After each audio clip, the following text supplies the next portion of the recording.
en la serie de sermones que estábamos llevando acerca del libro de Hechos, Hechos del Espíritu Santo. Y, y bueno, esta mañana vamos a estar estudiando un tema muy interesante, un tema que tal vez ha sido de mucha controversia en estos últimos días. Y esto no es porque queramos ser trendy o populares en redes sociales, sino porque queremos traer un poquito de luz y un poquito de claridad a muchos de los miembros de esta iglesia que tal vez estén pues cuestionando, ¿verdad? A todo esto que está pasando. Y queremos hoy hablar de, pues de algo muy importante como lo son los avivamientos, ¿verdad? El mundo cristiano hoy en día está siendo sacudido con esta noticia viral de un supuesto avivamiento en la capilla de la Universidad de Asbury. Entonces, para los que no sepan, ¿verdad? Y que tengan una vida más, más normal y menos y más lejos de las redes sociales, les voy a explicar un poquito un resumen. Todo comenzó el pasado miércoles 8 de febrero, cuando los estudiantes de la Universidad de Asbury, en Asbury, en Kentucky, se reunieron para su servicio usual de cada miércoles. Cada estudiante debe cumplir con cierto número de capillas por semestre, por requisito de la institución. Y entonces, pues muchos iban pues nomás por ir, ¿verdad? Seguramente muchos con sueño, por los exámenes, por las tareas, etcétera, pero fueron a su capilla requerida. Así que entonces tocaba el turno a un miembro del staff llamado Zach, no sé ni cómo se pronuncia esto, Merck Krebs, algo así, o Merck Krebs. Y él tocaba compartir el mensaje y tituló su sermón Amor en Acción, basado en Romanos 12. Está en YouTube, por si alguien lo quiere seguir, 26 minutos dura, ¿verdad? Este va a durar más, así que les sugiero que se preparen y que disimulen si tienen sueño un poquito. Bueno, entonces pueden ir a verlo. No les voy a dar mi opinión porque me gustaría que lo vean sin prejuicios. Así que pueden ir y pueden checar con discernimiento. Bueno, entonces lo que sucedió después de este sermón fue que el grupo de música comenzó a cantar una canción pues usual, ¿verdad? De las que cantamos aquí también, incluso. Y lo raro fue que después de que se terminó la canción, nadie de los estudiantes se quiso ir. Y empezó algo muy extraño, empezaron a orar unos por otros, muchos empezaron a expresar emociones, confesar pecados, y otros pues se quedaron meditando en las escrituras. Y esto se extendió primero por horas, después fueron días. Y hoy justo cuando estamos predicando este mensaje son aproximadamente 240 horas en que las predicaciones, los cantos y la oración siguen en aquel campus, no han parado. Y pues es algo muy, muy interesante. Hay tantas cosas que decir que podríamos caer en el error de dar juicios muy prematuros.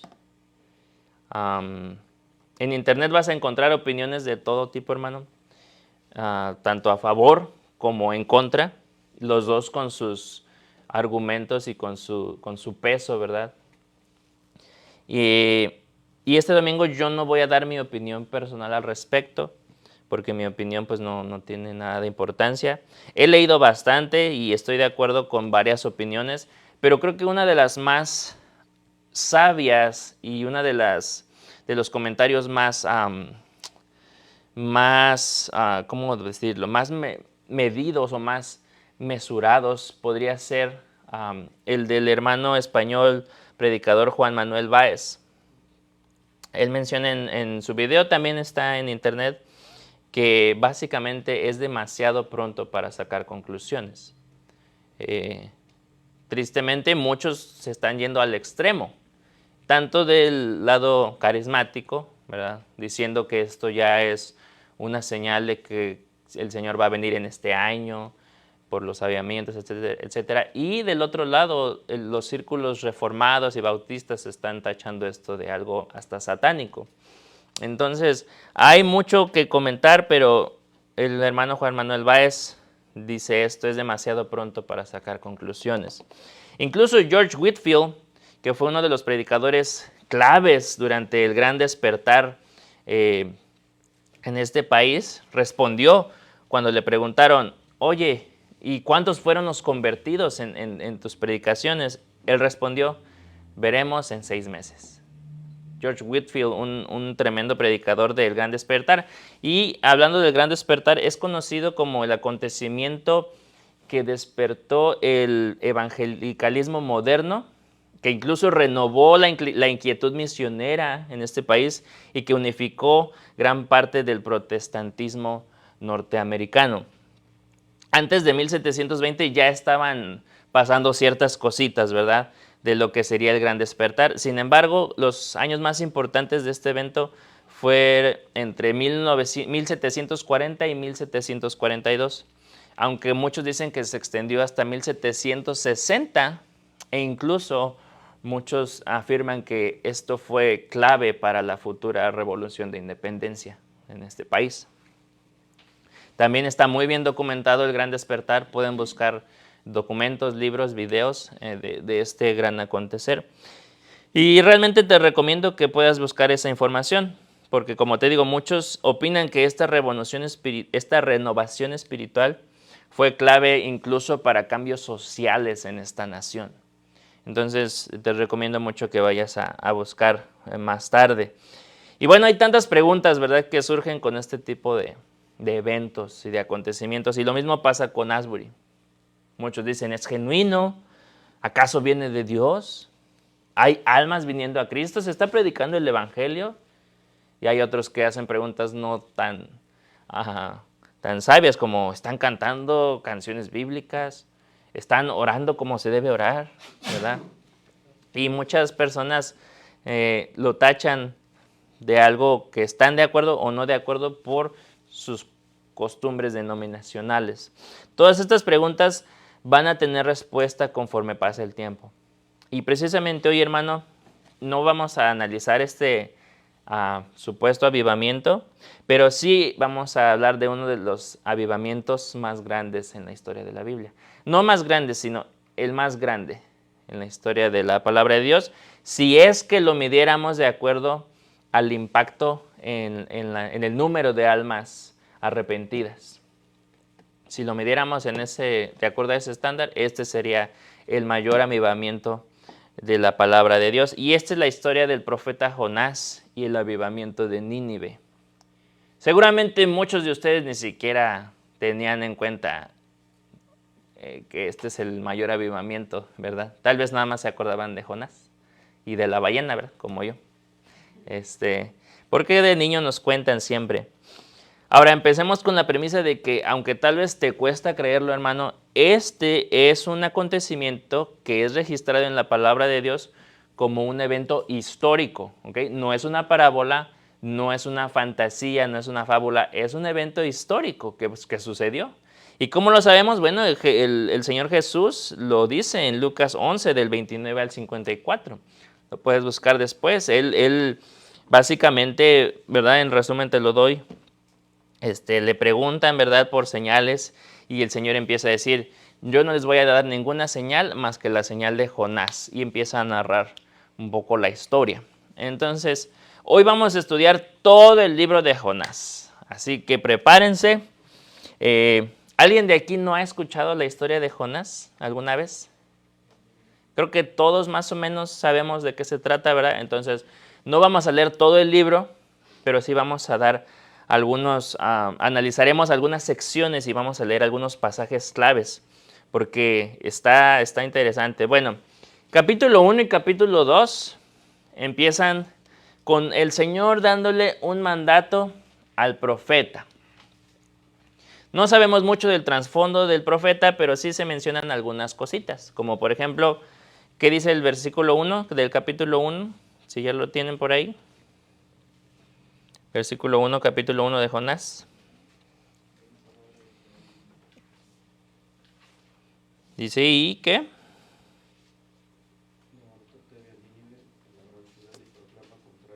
Así es.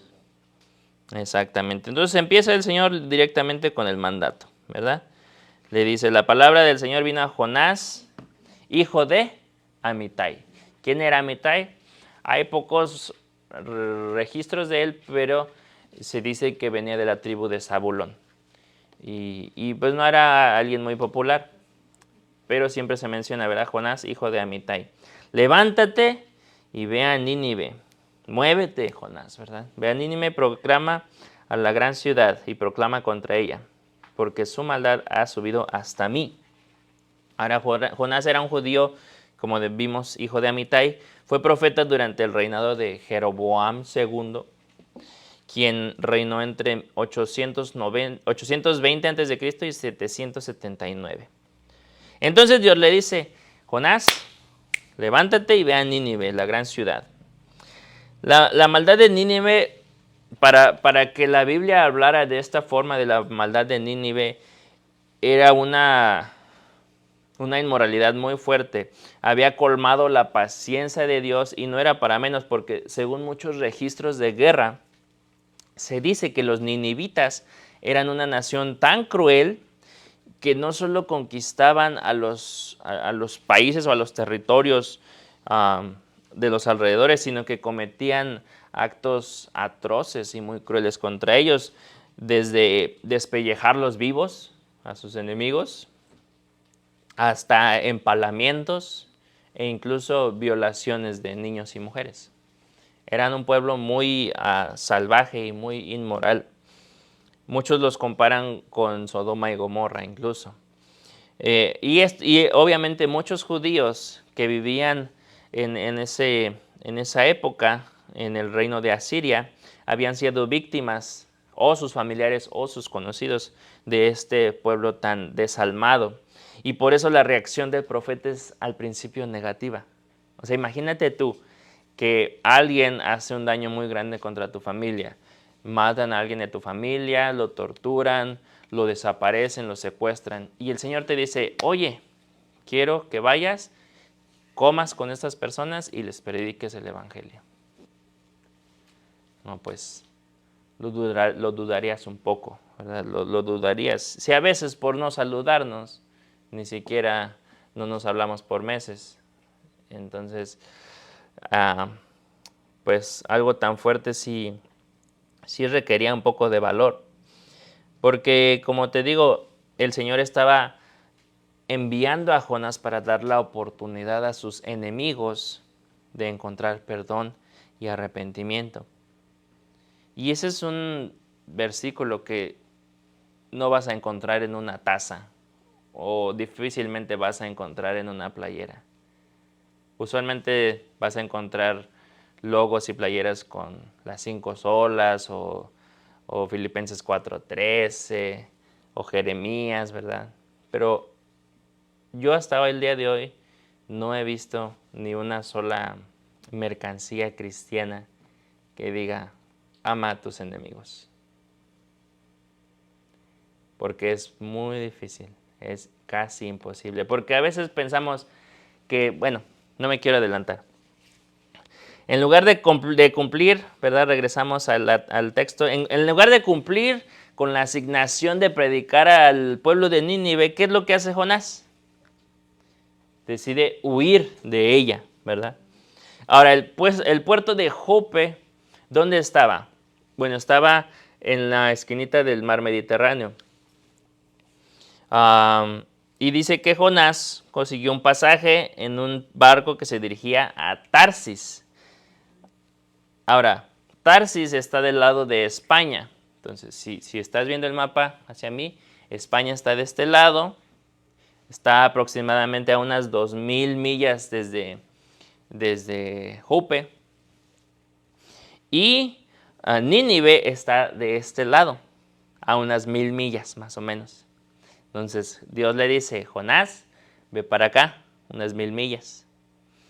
Y Jonás agarra sus chivas y se va 2,000 millas hacia el otro lado. Ahora, viajar en aquel entonces, hermano, 2,000 millas de distancia en el Mediterráneo era muy costoso. Era muy costoso.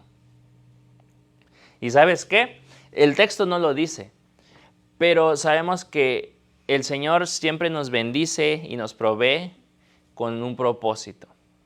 Entonces es muy probable que el Señor haya bendecido a Jonás en gran manera para poder costear el viaje hacia Nínive, 1000 millas. Pero Él los usó para ir hacia el otro lado, hacia la península de España. Entonces, es triste que a veces usamos las bendiciones que Dios nos da para hacer todo lo opuesto, o utilizarlas para algo que ni siquiera le da la gloria a Dios. Pedimos a Dios por un trabajo y después que nos da el trabajo nos quejamos de ese trabajo. Claro que sí. ¿Por qué? Porque nos quita tiempo para venir a la iglesia, porque no podemos servir. Pedimos a Dios por provisión y cuando nos lo concede, la despilfarramos en cosas que ni siquiera son de beneficio. Y para colmo, ni siquiera practicamos la generosidad. La despilfarramos en cosas que ni siquiera traen bendición o crecimiento espiritual para nosotros. Algo que los bautistas y los presbiterianos y reformados batallamos mucho. Malcuidamos nuestra salud. No cuidamos de nuestros cuerpos. Y solo nos acordamos ya que estamos enfermos. Ya que tenemos la vena tapada, ya que tenemos principios de diabetes o cosas así. Y es que el Señor, cuando te bendice, es por dos cosas. Primero, por su bondad y después, por un propósito en específico. Las bendiciones de Dios para Jonás tenían un propósito más allá de su beneficio propio. Asimismo, la bondad de Dios con nosotros, hermano, tiene un propósito mucho más alto de lo que piensas. El income tax que vas a recibir, no te lo gastes en tonterías, por favor. Piensa en lo que Dios quiere o en lo que Dios te está mostrando hacer con esos recursos. Si tienes deudas, sal de deudas. Si tienes necesidad de un transporte para, no sé, para venir al servicio de oración, hazlo. Sé sabio con los recursos y las bendiciones que el Señor te da. Así que Jonás toma la dirección opuesta y con la misma actitud de Adán y de Eva cuando desobedecieron. ¿Se acuerdan qué hicieron Adán y Eva cuando pecaron en el Edén? Fueron y se escondieron. Bueno, la historia dice que Jonás fue y se escondió en el barco. Se fue a un rinconcito a echarse la siesta. El verso 4 narra lo que sigue, ¿verdad? Dice que hubo una gran tempestad y casi parte el barco en pedazos. Los marineros eran idólatras, pero esos sí eran bien religiosos. Y cada uno empezó a, ¿qué? A clamar a su propio Dios. Y como era de esperarse, pues ninguno de estos dioses respondió. No respondieron. Por cierto, no va a haber diapositivas porque hoy quisiéramos enfocarnos en la escritura nada más, ¿verdad? Para que vayas analizando. Así que no vayas a esperar que esto cambie, así se va a quedar. Bueno, entonces ninguno de los ídolos de estos marineros respondía. La tripulación empezaba a deshacerse de bultos, dice la palabra. ¿Qué es lo que usualmente se hace cuando va a haber un naufragio? Bueno, se tira todo lo que no es necesario. ¿Y qué creen? En una de esas llegaron a la bodega o a una parte muy escondida del barco para sacar carga. ¿Y a quién creen que encontraron? A Jonás. Ahí atrásito de los bultos, bien dormido. Y pues se enojaron con él, obviamente. Por varias razones, pero primeramente porque pues no estaba ayudando en nada, ¿verdad? No, estaba ahí de flojo nada más. Y segundo, porque le sorprendió cómo era posible que en medio de esa tempestad tuviera el sueño tan pesado como muchos de los que están aquí. Porque era posible que casi estaban a punto de morir y él ni se había dado cuenta. Estaba bien tranquilo. Así que los marineros echan suertes, ¿verdad? No sabemos muy bien cómo es el proceso de estas suertes, pero sí podemos ver la soberanía de Dios, porque Él actúa dirigiendo este proceso de echar suertes. ¿Y quién sale culpable? El profeta Jonás. Y esto causa bastantes preguntas e incluso pues le empiezan a entrevistar o a cuestionar a Jonás. Le dicen, ¿por qué saliste tú? ¿Quién eres? ¿Cómo te llamas? ¿De dónde eres? ¿Quién es tu padre, tu descendencia, etcétera? Y entonces sale que este hombre es un judío, adorador del Dios creador del cielo y de la tierra. Y aquí empieza la historia del avivamiento más grande en la historia de la palabra de Dios. Verso 14. Todavía ni siquiera hay ni un sermón, hermano. Todavía ni siquiera hay palabras de arrepentimiento o de proclamación de la verdad de Dios. Todavía no hay nada de eso. Pero fíjate, las primeras almas arrepentidas vienen por causa del temor a Dios. Niegan a sus propios dioses y comienzan a clamar al Dios verdadero. Y podemos ver que su temor es genuino porque aunque el profeta les sugiere que lo tiren por la borda para evitar que Dios los castigue o los haga perecer, ellos saben que el Dios de Israel siempre respalda a su pueblo. Y tienen temor de que este Dios y de que el juicio de este Dios caiga sobre ellos por matar a uno de sus hijos. No lo quieren aventar porque dicen, no, hombre, si ya nos está castigando por traerte aquí, si te matamos nos va a ir peor. No, vamos a ver cómo le hacemos y retomamos el curso. Pero luego, fíjense, verso 14, ahí nos dice, entonces invocaron al Señor y dijeron, te rogamos, oh Señor, no permitas que perezcamos ahora por causa de la vida de este hombre, ni pongas sobre nosotros sangre inocente, porque tú, Señor, has hecho como has deseado. ¡Wow! Todavía no hay ninguna predicación de la palabra y ya empezamos a ver las primeras almas viniendo al Señor. Paganos que no tenían un gran entendimiento del Dios de Israel, tenían ya mucho más respeto y temor por la voluntad de Dios que uno de los profetas. O sea, ni siquiera era un judío cualquiera, era un profeta de Dios. Y los paganos estaban teniendo más respeto y más temor por este Dios que el mismo profeta. Esto es un milagro. Yo no sé tú cómo lo veas. A lo mejor tú lo ves como algo normal, pero esto es un milagro. Sin predicación del evangelio, sin predicación de la ley de Dios, ellos vienen al Señor y se arrepienten y niegan a sus dioses. Y llegan a ser hijos de Él. Sin poseer ningún conocimiento grande, ¿verdad? Lanzan al mar a Jonás, ¿verdad? Pues no hay de otra.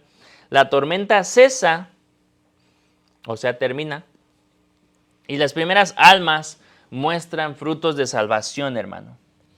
Sin poseer gran conocimiento de este Dios de los judíos, estos hombres ya reconocen su poderío. ¿Y qué es lo que nos dice la palabra? Que ofrecen adoración y se arrepienten de sus vidas paganas. Ofrecen adoración, hermano. Y esto sucede mucho, sobre todo entre los creyentes más jóvenes como yo. A veces nos llenamos de conocimiento, leemos libros, ¿verdad? Devoramos artículos, escuchamos sermones de estos predicadores reformados y de todos estos falsos maestros. Crecemos en nuestro conocimiento de Dios. Pero como no lo ponemos en práctica, llegamos a ser como este profeta. ¿Qué quiero decir? Que sí, conocemos más de Dios, aprendemos más doctrina, Nos llenamos de teología, pero perdemos el temor. Perdemos el gozo de vivir nuestra vida cristiana. Abusamos de la gracia. Llegamos a los límites de nuestra voluntad. Y es que la fe que salva, hermano, no es una fe compleja. El Señor no nos dijo, crean en las 5 solas y serás salvo. El Señor no nos dijo, tienes que entender la cristología para ser salvo. El Señor no nos dijo, escucha o lee toda la Biblia entera y serás salvo. La fe que salva es una fe simple, una fe como la de estos marineros.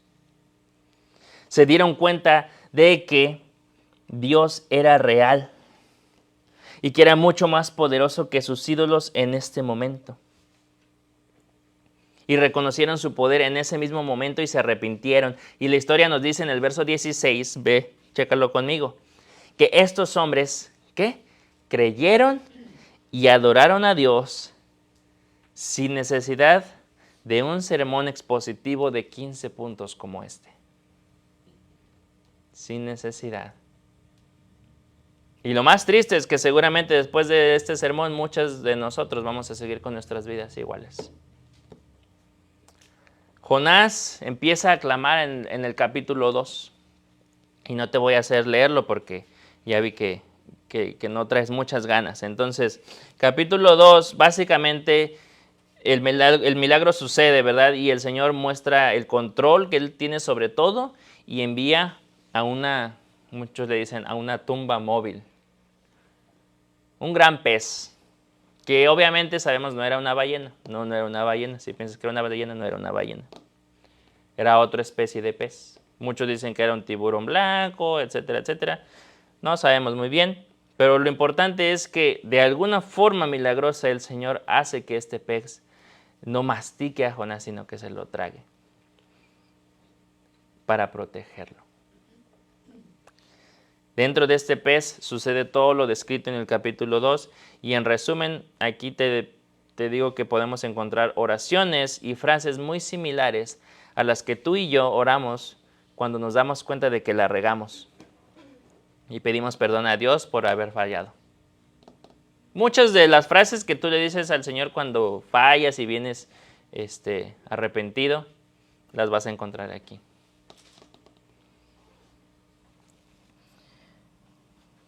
Y mira, dale un vistazo, ¿verdad?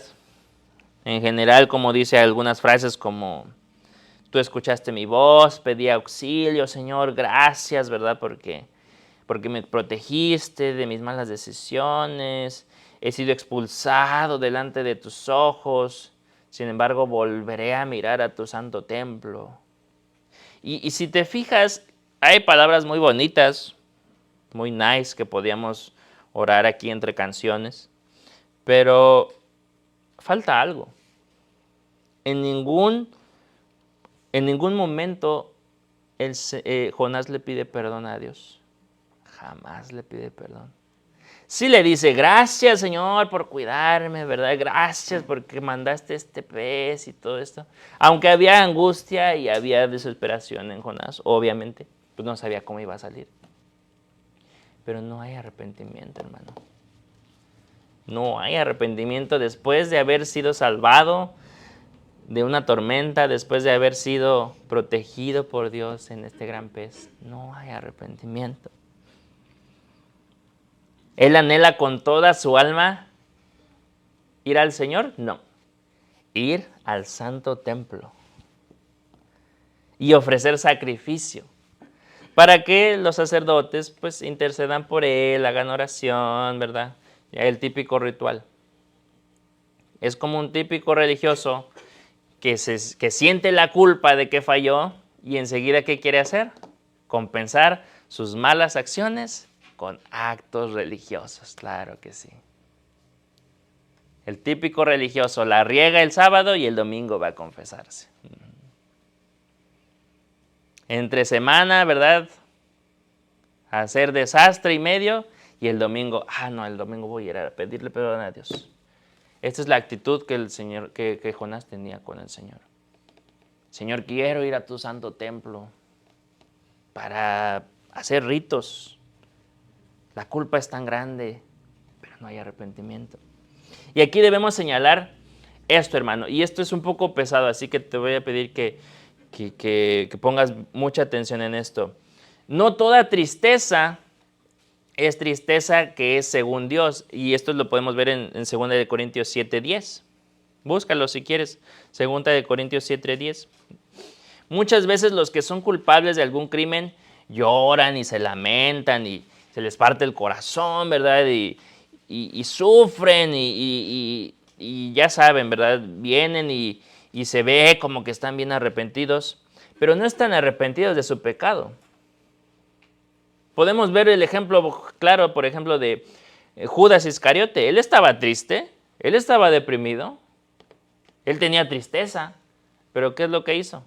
Fue y se ahorcó.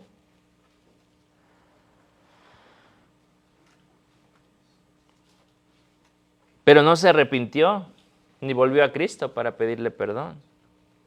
Pablo en 2 Corintios 7:10, como te digo, dice, habla de la tristeza que es según Dios y la tristeza de... Exactamente. Tristeza según Dios y tristeza según el mundo. La primera que hace, bueno, la primera produce arrepentimiento para salvación. La segunda produce muerte. Ningún hombre jamás se ha arrepentido genuinamente de pecado sin sentir una profunda tristeza. Si estás arrepentido va a haber tristeza, pero no necesariamente si estás triste quiere decir que estés arrepentido. La persona que se arrepiente verdaderamente siente esta tristeza por haber pecado contra Dios y no porque fue descubierto de su pecado. Paul Washer dice una frase a los hombres jóvenes: si alguien te descubre en tentación, cayendo en tentación, dale gracias a Dios que te descubrieron.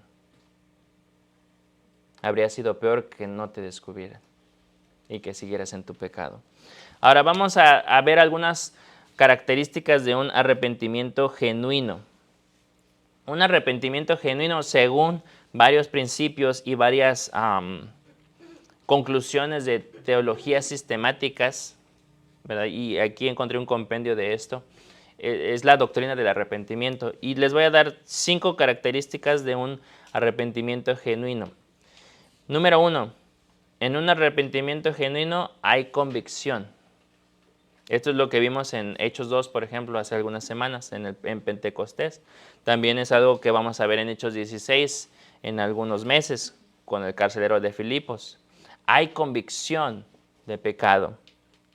Número 2, hay confesión. Proverbios 28:13 nos habla de esto.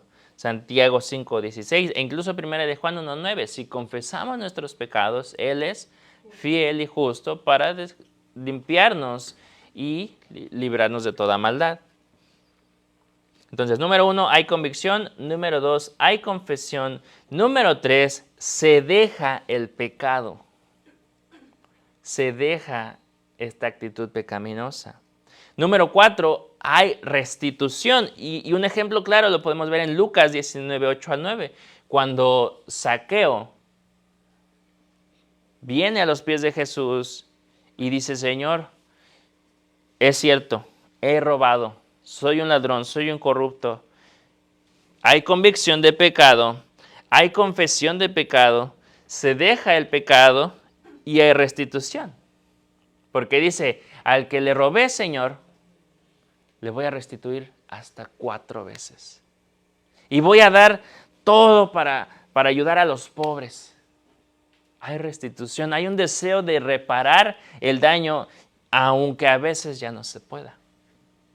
Pero hay ese deseo. Número 5, hay un cambio de corazón. Hay una transformación real. No nada más unas lágrimas, no nada más una chillada y ya, ¿verdad? No, hay un cambio de corazón. Ahora, 5 cosas que el arrepentimiento verdadero no es. Número 1, no es solamente un cambio de mentalidad. un cambio de mentalidad lo puedes ir y lo puedes encontrar con un psicólogo o con un grupo de alcohólicos anónimos. Son muy buenos para cambiar mentalidad, pero eso no es arrepentimiento verdadero. Número 2, no es solamente estar triste por los pecados que han sido cometidos. No es nada más mostrar una cara de caí en pecado, ya no voy a ir a la iglesia. Déjenme solo, caí en pecado. Estoy solo y publicar en redes sociales. Señor, soy el peor de los pecadores. No, eso no es arrepentimiento. Número 3, no es afiliarse a una iglesia. Y lo he visto mucho, sobre todo entre jóvenes. La riegan, caen en pecado y lo primero que quieren hacer, no, ya voy a ir a la iglesia, ahora sí voy a ir a la iglesia.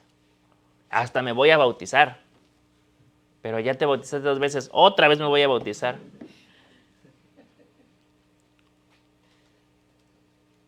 O incluso se ha visto también, intentan un cambio de iglesia. No, es que en mi iglesia pues no enseñaban doctrina bíblica. A lo mejor si me voy a otra donde sí enseñan enseñanza bíblica, a lo mejor ahí sí ya me liberan de mi pecado. Y el pecado no es algo de lo que alguien te tenga que liberar con una oración. El Señor te hace libre y la convicción del Espíritu viene a obrar en ti para que tú puedas tomar acción. Y esto es algo que me encanta del último punto de los 5 puntos del calvinismo, la perseverancia de los santos. El Señor nos da capacidad ahora en Cristo para poder tomar acción contra nuestro pecado y no andar victimizándonos de que nuestro pecado es muy grande y que me tienta y que me vence. Es ahí donde tú puedes aplicar Filipenses 4:13. En Cristo soy más que vencedor. ¿Verdad? En Cristo yo todo lo puedo en Cristo. ¿Puedo vencer este pecado? ¿Puedo vencer esta tentación? No la puedo vencer, entonces tengo que huir. Vámonos. Número... ¿dónde iba? 4. No es solamente confesión de pecado. Y es que a veces también caemos en ese error. La regamos y empezamos a decirle a toda la iglesia, no, es que fíjate que la regué aquí. No, sí, hermano, yo tengo un testimonio. Caí. Y la siguiente reunión, hermanos, caí otra vez. Y vamos con el pastor y con la de los diezmos y con el líder de jóvenes y andamos ahí. No, es que mi experiencia, Dios me enseñó mucho, ¿verdad? Y no te digo que el testimonio es algo valioso, sí, es algo muy bonito, ¿verdad? Que muestres y testifiques que el Señor te salvó, pero no tienes que andar por todo el mundo confesando tu pecado. Ve con tus líderes, ve con tus mentores, diles, hey, fallé en esta área, ayúdame, necesito ayuda, ¿ok? Vamos a trabajar juntos. Y número 5, no es meramente reformarse. ¿Qué quiero decir con eso? No nada más es como que, digamos, ¿verdad? Hablando de algo muy común, la debilidad con la bebida, el alcohol. No, pues ya no voy a tomar ni una gota. Y bueno, está bien, qué padre. Pero ¿por qué no cambias también las actitudes que tenías con tu familia cuando tomabas? Sí, está bien que ya no tomes, pero cambia la forma de tratar a tu esposa, háblale diferente a tus hijos, ¿verdad? No nada más es un reformamiento superficial. Ahora, regresamos a la historia. Hasta ahora Jonás no ha mostrado ninguna de estas señales, hermano. No ha mostrado nada de esto. Y aún así Dios le da otra oportunidad. En el capítulo 3 encontramos el mensaje del corazón, el corazón del mensaje de hoy.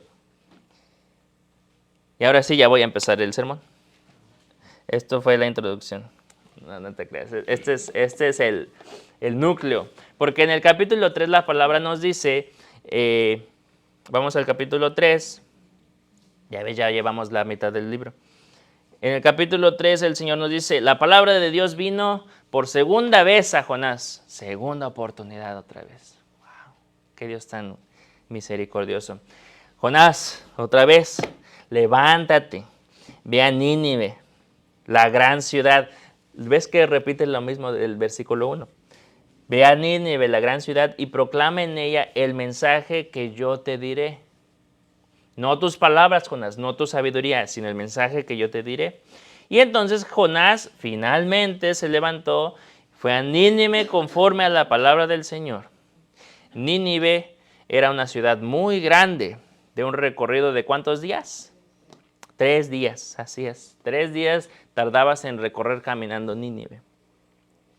Ahora, en aquel entonces Nínive era considerada una de las ciudades más grandes e importantes de Medio Oriente. Era la capital del imperio asirio y precisamente era conocida como la Gran Manzana, ¿verdad? Era la Gran Manzana de aquel entonces, la gran ciudad. Así sería más o menos una traducción a nuestro contexto.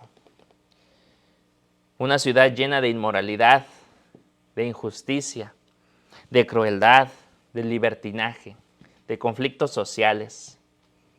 Y el tamaño de la ciudad, si lo comparamos con las ciudades de hoy, pues no era tan grande. Era más o menos de unas 40 millas cuadradas, que es más o menos el tamaño de Harlingen, por ejemplo. Entonces, ahorita se nos hace chiquito. Pero pues sin autos y sin medios de transporte era un territorio más extenso. Pero lo interesante es que tenemos que tomar en cuenta que estamos hablando de 800 años antes de Cristo. Y aunque esta ciudad era del tamaño de aproximadamente la misma que Harlingen, tenía más del doble de la población de Harlingen. Imagínate. Dice la Biblia que tomaría más o menos unos 3 días recorrerla. Por ejemplo, ustedes cuando vivían en Harlingen, ¿cuánto era caminando de donde ustedes vivían a la casa de sus suegros? Caminando, o sea, en carro. 10 minutos. Y estaban relativamente cerca, ¿verdad? Maggie iba a lavar ahí, entonces estaba cerca. Pero caminando, hermanos, 3 días. Nínive. Bueno, ¿cuál era el mensaje que tuvo que haber sido impactante para esta ciudad? ¿Qué es lo que podríamos imaginar? No, debió de haber sido un mensaje tan poderoso, ¿verdad? Que hizo que la gente cayera de rodillas. Seguramente dijeron, no sé, arrepiéntanse, pecadores, porque el Señor va a venir y va a decirles, no sé, 1000 cosas, ¿verdad? Pero no. Versículo 4. Entonces Jonás comenzó a recorrer la ciudad, caminó de un día y proclamaba, dentro de 40 días Nínive será arrasada. ¡Qué sermón! La nueva traducción viviente lo dice así. Después de 40 días, Nínive será destruida. La Reina Valera contemporánea lo dice así. Dentro de 40 días, Nínive será destruida. La traducción del lenguaje actual lo dice así. Dentro de 40 días, Dios va a destruir esta ciudad. 7, 10 palabras. No fue un sermón de Romanos 12. No fue una exposición de la doctrina de la justificación. Lo único que puedo agregar aquí es que la palabra que aquí se usa para destruir o destrucción o destruida, en ocasiones también se puede encontrar en otros pasajes como transformar. Y como te puedes dar cuenta, no fue el sermón más largo del mundo, o no fue el mejor sermón del mundo, que digamos. Hasta pareciera que Jonás ni siquiera tenía la intención ni ganas de ver que la gente se arrepintiera. Porque estas eran palabras de Jonás, esto era lo que el Señor le había dicho y él estaba diciendo lo que quería. Y de acuerdo a la actitud que vemos en los versículos pasados, podríamos preguntar que más o menos él iba diciendo, oigan, dentro de 40 días Dios va a destruir la ciudad. Oh, ¿por qué?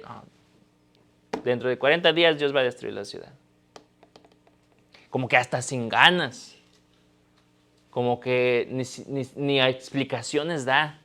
¿Por qué la va a destruir? No, solo predicó eso.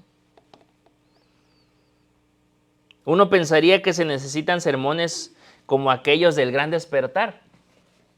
Uno de los sermones más famosos, o si no es que el más famoso, de Jonathan Edwards, es el llamado, y lo ha mencionado el pastor, Pecadores en manos de un Dios airado.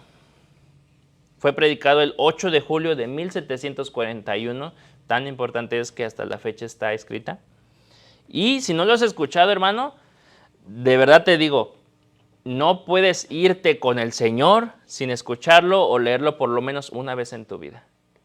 Te lo pido. Así como hay otros libros, ¿verdad?, obligatorios de leer, o otros sermones o otras, no sé, lecturas obligatorias de leer, esta es una de ellas. Este sermón. Y está hasta en YouTube, si quieres también. 50 minutos, más corto que este. Si nunca lo has escuchado, hazlo. Es muy fácil de encontrar y los periodistas de aquella época describen que los oyentes de aquella iglesia en Anfield, Connecticut, eran tan confrontados y sus corazones gemían tanto de arrepentimiento que se escondían debajo de las bancas de la iglesia. E incluso algunos describen que personas iban y clamaban al predicador que no siguiera, porque la santidad y el confrontamiento de la palabra de Dios los consumía. Es lo que se dice de aquel sermón. Bueno, el mismo poder que hubo en el sermón de Jonathan Edwards era el mismo poder que obraba a través del sermón de 7 palabras de Jonás. El mismo poder. El poder del Dios airado que llamaba a los pecadores a dar un giro de 180 grados y arrepentirse de sus pecados. Es el mismo poder que hay en la predicación sencilla tuya a tu vecino. Porque el mensaje no viene de ti. El mensaje viene del Dios creador. Ahora veamos la respuesta. ¿Acaso empezaron a cuestionar? ¿Qué se esperaría de un pueblo como Nínive si alguien viene y les dice, arrepiéntanse, pecadores, en 40 días Dios va a destruir la ciudad? ¿Qué se esperaría de un pueblo como Nínive? Vamos a matarlo, vamos a empalarlo, vamos a torturarlo como lo hicimos con sus antepasados. Y no es así. Versículos 5 al 8. Entonces los habitantes de Nínive, igual que los navegantes, creyeron en Dios y no solo eso, proclamaron ayuno y se vistieron de cilicio como señal de arrepentimiento, desde el mayor hasta el menor de ellos, toda la familia. Cuando llegó la noticia al rey, fíjense, empezó con el pueblo, y cuando el rey se enteró, se levantó de su trono y en vez de parar este movimiento, dijo, se despojó de su manto, también se cubrió de cilicio, se sentó sobre ceniza y mandó a proclamar y anunciar un decreto en Nínive, el rey de la nación más cruel de aquel entonces, viniendo a los pies del Señor por un sermón de 7 palabras. La misión estaba cumplida, el mensaje solamente necesitaba ser anunciado. La cosecha ya estaba lista y solamente se necesitaba de un mensajero obediente, nada más. No hubo argumentos, no hubo debates, no hubo peleas. Una ciudad entera, hermano, una ciudad entera viniendo a los pies del Señor, dejando sus vidas de inmoralidad, dejando sus viejos hábitos, su crueldad salvaje, todo un historial, ¿verdad?, de tortura siendo borrado. Y escucha esto, una ciudad entera transformada por el poder del Señor. No sé tú, pero a mí me encantaría ver a mi ciudad transformada, a esta ciudad transformada por el poder de Dios, al gobernante de esta ciudad transformado por el poder de Dios, a los líderes de las escuelas, a los líderes de los negocios, a los trabajadores, a los mismos creyentes siendo transformados. Gente pagana, ayunando, hermano, por decreto del rey. Y el decreto decía esto: cúbranse de cilicio hombres y animales, y clamen a Dios con fuerza, y vuélvase cada uno de su mal camino y de la violencia que hay en sus manos. Este sermón me parece mejor que el de Jonás, incluso. Pero no fue necesario, porque el arrepentimiento ya estaba en el corazón de las personas. El verso 10 termina: cuando Dios vio sus acciones, que se habían apartado de su mal camino, entonces Dios se arrepintió del mal que había dicho que les haría y no lo hizo. El sueño de todo predicador: ver corazones transformados con una predicación sencilla. Ver vidas transformadas solo con decir la verdad. Aunque realmente no era el sueño de todo predicador. No era el sueño de Jonás. Y terminamos en el capítulo 4. Vamos en la recta final. Dice el versículo 1. Pero esto desagradó a Jonás en gran manera. Y se enojó. A Jonás le dio tanto coraje ver que la ciudad más cruel, la gran manzana de aquel entonces, viniera a arrepentimiento. No, eso no puede ser de Dios. El pecado de Jonás no era su desobediencia. Eso solo era un fruto de la verdadera raíz de su corazón. En el fondo, este profeta tenía un ídolo, y este era el ídolo de su nacionalismo. ¿Qué quiero decir? Este es el mismo ídolo que encontramos en Gálatas más tarde, y por el cual Pedro también fue confrontado por el Señor para llevar el evangelio a los no judíos. Es el mismo pecado, es el mismo ídolo. En su corazón él no quería que la gente de tal clase, esa gentuza, fuera salva. Su carne, hermano, se consumía de odio, porque en los siguientes versos menciona en varias ocasiones que prefería la muerte antes que ver la misericordia de Dios sobre una nación tan inmunda. Él lo dice: prefiero la muerte a ver tu misericordia, Señor, sobre estos perdidos. Y es un eco de los religiosos que aparecen en Lucas 15. Vamos a Lucas 15, búscalo conmigo.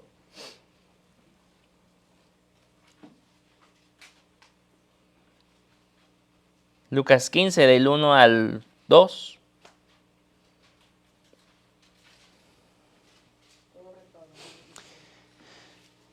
Así es, dice: todos los recaudadores de impuestos y los pecadores se acercaban para oír a Jesús. Y los fariseos y los escribas murmuraban. ¿Qué es lo que murmuraban, hermano? Este recibe a los pecadores y come con ellos. Este recibe a los pecadores y come con ellos. Posteriormente, en este pasaje, el Señor Jesús cuenta la parábola de la oveja perdida, de la moneda perdida y la del hijo pródigo. Estas tres historias, estas tres parábolas. Y lo más cotidiano es que usamos estas parábolas para compartir ¿con quién? ¿A quién le compartimos las parábolas del hijo pródigo y de la oveja perdida? A los creyentes perdidos, alejados, ¿verdad? A los creyentes que están siendo tal vez llamados por el Señor, Y no está mal, pero el contexto nos dice que la intención de Jesús, la intención original, no era confrontar a los hermanos menores, era confrontar a aquellos hermanos mayores orgullosos de ser los fieles con el Padre. Esta era la intención original de la parábola del Hijo Pródigo. Confrontar a esos hermanos mayores, como muchos de nosotros, que creemos que somos dignos porque hemos estado en la casa de nuestro Padre por más tiempo. Aunque al final de esta parábola se ve que los dos hijos estaban en la misma condición. Los dos querían al Padre solo por las posesiones del Padre. Y creo que muchas veces como bautistas o como reformados pecamos mucho en esta actitud, hermano, porque pensamos que nuestro conocimiento o nuestro celo por las doctrinas de la gracia nos hacen mejores que a otros creyentes. Nos jactamos de conocer la verdad y la interpretación bíblica en vez de compartir los frutos de sabernos salvos, siempre salvos solo por gracia en Jesús, de acuerdo a las Escrituras y para su gloria. No mostramos esos frutos de salvación. Y sobre todo jóvenes, como mencionaba al principio. Y hoy quiero hacerte una exhortación directa a ti, joven, bautista, calvinista, reformado, presbiteriano, lo que seas. No dejes que tu conocimiento doctrinal se vuelva un ídolo y que te impida ver a los perdidos como aquellos hermanos menores, necesitados de amor, de restauración y de gracia. No dejes que tu conocimiento teológico te nuble la vista y te haga pensar que eres mejor. Nunca cambiarás un corazón debatiendo en redes sociales. Nunca. Pero sí lo harás compartiendo un café con esa persona, dialogando en amor y compartiendo el Evangelio en persona, con amor y verdad.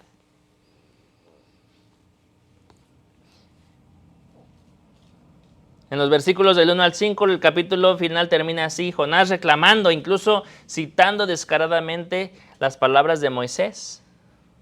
Y es fíjate lo que dice Jonás, dice, esto era lo que me temía, Señor. Esto era lo que yo no quería que pasara. Por eso me fui a Tarsis. Por eso precisamente me quería ir a Tarsis. Porque yo sabía, Señor, que tú eres un Dios clemente y compasivo, lento para la ira y rico en misericordia, y que te arrepientes del mal anunciado. Éxodo 34:6 es lo que está citando aquí. Y ahora, oh Señor, te ruego, por favor, mátame. Quítame la vida, Señor, porque mejor me es la muerte que la vida. Dramático el hermano. Prefiero estar muerto antes que ver a mis enemigos recibiendo tu perdón, Señor. ¿Alguna vez te has encontrado haciendo esta oración? Espero que no. Espero que no, pero si es así, arrepiéntete hoy, hermano, porque... Y esto ya lo he compartido en varias ocasiones, esta pequeña historia, ¿verdad? Seguramente ya lo sabes, y si ya la sabes, pues puedes ir al baño mientras la cuento, no te preocupes. La primera ocasión que yo conocí al ministerio de BSM fue un free lunch en Edinburgh, en el campus de Edinburgh. Entonces yo llegué, me senté, me acuerdo que había tortas de jamón en aquel entonces, y me senté como todo un hermano mayor del hijo pródigo. Así me senté. Con aires de superioridad, porque yo era un estudiante del seminario bíblico de Río Grande y estaba estudiando teología para servir a Dios. Ese era yo. La última coca del desierto, ¿verdad? Qué afortunado era Dios de tener un hijo como yo, estudiando para su gloria. Amén. Me senté con mi comida en una mesa llena de hijos pródigos, llena de hermanos menores, que evidentemente estaban disfrutando de su vida entre los cerdos. Y hablo obviamente espiritualmente. Jóvenes con tatuajes de ídolos o tatuajes que ni glorificaban a Dios, perforaciones, cabello largo, hablando con un lenguaje que dañaba mis oídos santos. ¿Cómo yo, un seminarista, futuro pastor, iba a estar sentado con tantos pecadores? Y ese día yo le dije a Dios, Señor, jamás permitas que yo sirva en un ministerio como este, por favor. Jamás. Yo tenía listos todos mis planes para irme a Tarsis, a mi Tarsis. Pero Dios, con su sentido del humor, me iba a mostrar que sus planes son más altos que los míos y que yo era igual de indigno que aquellos hermanos menores de la mesa, por creerme suficientemente bueno por no haberme ido de la casa. Así era Jonás. Y si este eres tú, hermano, hoy te pido, arrepiéntete. Eres igual de indigno. Sin Cristo todos somos iguales. Pecadores miserables. En manos de un Dios airado. Jonás empieza a quejarse hacia la última parte y le dice, Señor, quítame la vida. Y seguramente, igual que yo, ¿verdad? Perdón, olvidé una pregunta. ¿Qué es lo que tú harías si fueras Dios con Jonás? Y él te dice, Señor, quítame la vida. Yo ya no habría aguantado, honestamente, hermano. Honestamente, yo le hubiera escuchado su oración y se lo hubiera contestado y pues tú lo pediste. Seguramente tal vez tú lo hubieras hecho. ¿Para qué batallar con un corazón tan necio? Gracias a Dios que Él no es como tú y como yo. Dios es un Dios perdonador y lleno de misericordia. De hecho, ¿sabes? Esto es un dato curioso. ¿Sabes cuál es el origen de la palabra misericordia? Viene del latín, viene de dos compuestos. Miser, que significa miseria o miserable, y cordis, que viene de corazón. Es decir, tener un corazón compasivo por aquellos que viven en la miseria. Este miserable, que después de todo todavía se sale de la ciudad. Fíjate, ahí dice en el versículo 5. Jonás se salió de la ciudad y se sentó para verla. Se hizo un cuartito, se sentó a ver si Dios se arrepentía y ojalá que destruyera mejor la ciudad. Quería tener asientos de primera fila por si el Señor sí la destruía. Qué corazón de un profeta, fíjate. Un profeta de Dios. Esto es demasiada gracia, hermano. Y aun si no fuera suficiente, Dios le hizo una sombra a Jonás, una calabacera. Y esta sí es la última parte. Sucedió que al salir el sol, el Señor hizo venir un viento, el sol se puso bien fuerte y hacía que Jonás desfalleciera. Era muy dramático, no sé si era muy cierto esto, pero bueno, según esto, él deseaba morir otra vez y decía, otra vez mejor es la muerte que la vida, Señor. Y Dios le preguntó, ¿tienes razón para enojarte? Sí, tengo mucha razón para enojarme hasta la muerte. Y el Señor le dice, tú te apiadas por una planta, ni trabajaste. Y así es nuestro Dios. A pesar de nuestra maldad, Él es bueno con nosotros. Y quiero que notes que Él está guiando todo bajo control. Desde la primera parte, Él va dirigiendo cada paso en la vida de Jonás. Lo puso en el barco seguro. La tripulación no lo mató. El pez lo protegió. La gente no lo mató cuando predicó. El Señor hace crecer una sombra para que lo refresque. Todo con un propósito. Hacerle ver que Él es el que decide a quién salvar y a quién no. Que te valga, ¿verdad? Ve y predica, que te valga a quién el Señor quiere salvar o no. Ese no es tu papel. Tú y yo no tenemos ningún papel en nuestra salvación, hermano. Dios hace crecer esa planta y Él mismo la mata en un día. Y es interesante que esta historia no termina con un final feliz o un epílogo.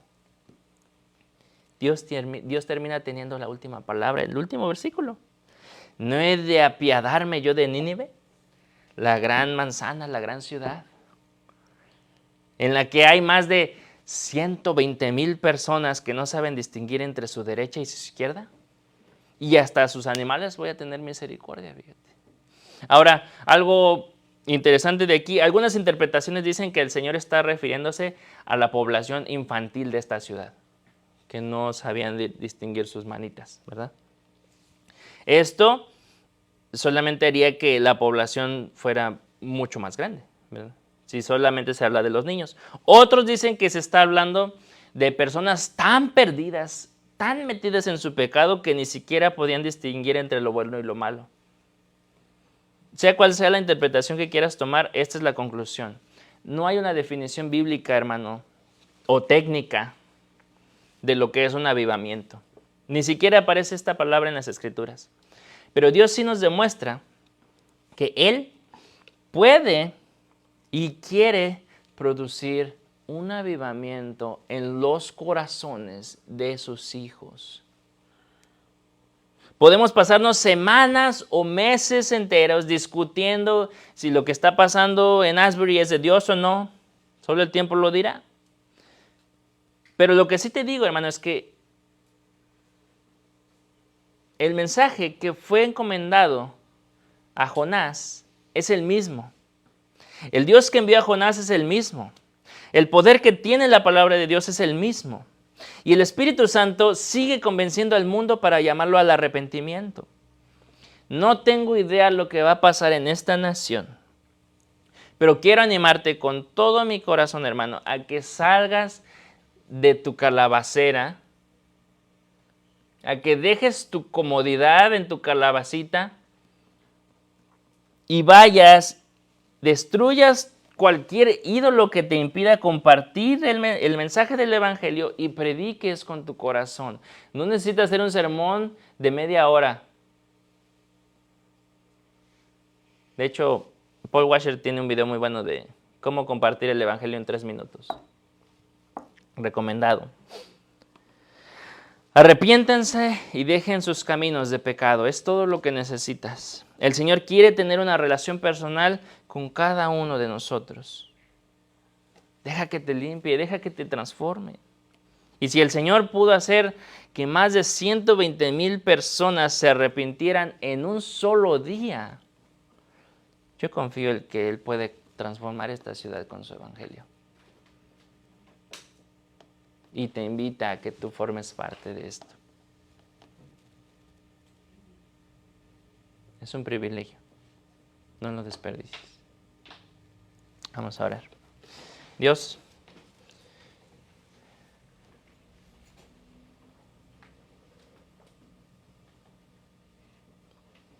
nuestra calabacera a veces es muy cómoda.